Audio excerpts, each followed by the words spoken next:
I let my wife know that on the 30th I'd be heading out of town to fire up the grill for the holidays. I planned to take along the TV and the music center, turn on the fridge at the dacha, and tidy up a bit after the winter. I promised to be back by the evening of the 2, partly because a colleague was celebrating his birthday at work that day. My plan was to drop off our 5-year-old daughter at my mother-in-law's place before heading out, but as luck would have it, on the way there, my car's engine sputtered to a stop. I tried everything to get it running again, but nothing worked. Eventually, I had to push it out of the way and park it near the end of the building. Frustrated, I decided to deal with it in the morning and call a friend to help tow it to the shop.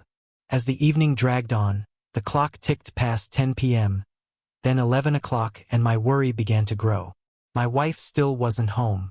I tried calling her, but she didn't answer. Midnight rolled around and there was still no sign of her. Feeling uneasy, I stepped out onto the balcony for a smoke, letting my thoughts swirl in the cool night air. After finishing the cigarette, I finally decided to head to bed. Just as I was about to turn in, I heard the front door creak open.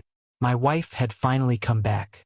Relieved but also curious, I was on my way to greet her and in the hallway when something stopped me cold. She wasn't alone. I stepped back quietly, returning to the balcony instead of confronting her. From there, I could hear them shuffle into the bedroom. They were moving fast, their clothes hitting the floor in a rush. My chest tightened and every passing second felt heavier than the last as I stood there, barely keeping myself together, when her voice broke through the tense silence. I couldn't hold back any longer. Calm but firm, I walked into the bedroom and said, "Should I hold the candle for you? Or would you prefer I join in as the third?" The shock on her face was almost comical. She shoved the man away and scrambled off the bed. The guy, clearly drunk and fumbling, mumbled something about having had too much to drink before awkwardly apologizing. My wife, however, made everything infinitely worse when she blurted out, "It was barely anything. He didn't even have time to finish." That was the final straw. As I stood there wondering if I should have confronted them sooner, the man wasted no time slipping out without another word. My wife, desperate to explain herself, tried to justify what had happened, but her excuses only deepened the betrayal. She spent the entire night pacing back and forth between the bedroom and the hallway, muttering, "I'm sorry. I only love you. I truly regret everything." Her voice echoed like a broken record, but her words rang hollow. By morning, I had reached my breaking point. I lost my temper, something I rarely do, and yelled at her to leave me alone. "Just go," I snapped, barely able to keep my composure.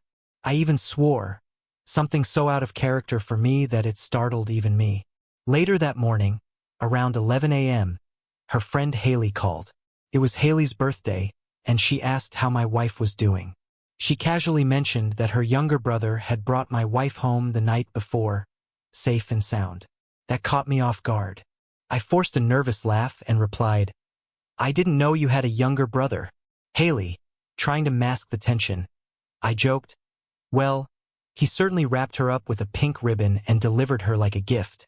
Haley didn't seem to pick up on my tone, and apparently, her brother hadn't mentioned a thing about what happened. It wasn't until later that I learned her younger brother was just 18 years old, barely an adult. My wife, on the other hand, is 27. The sheer absurdity of it all made my chest tighten. I love her. I really do. But this hollow ache inside me doesn't feel like something I can simply ignore. We have a daughter. We have a family. And yet I've already made up my mind. Divorce is the only option. There's no question in my mind anymore. I know other men would back me up here. What I'm curious about is how women see this. What would they say? The part that stings the most is that I can't understand why she did it. I've always gone out of my way to show her love and appreciation. Flowers, chocolates, jewelry, those weren't reserved for special occasions.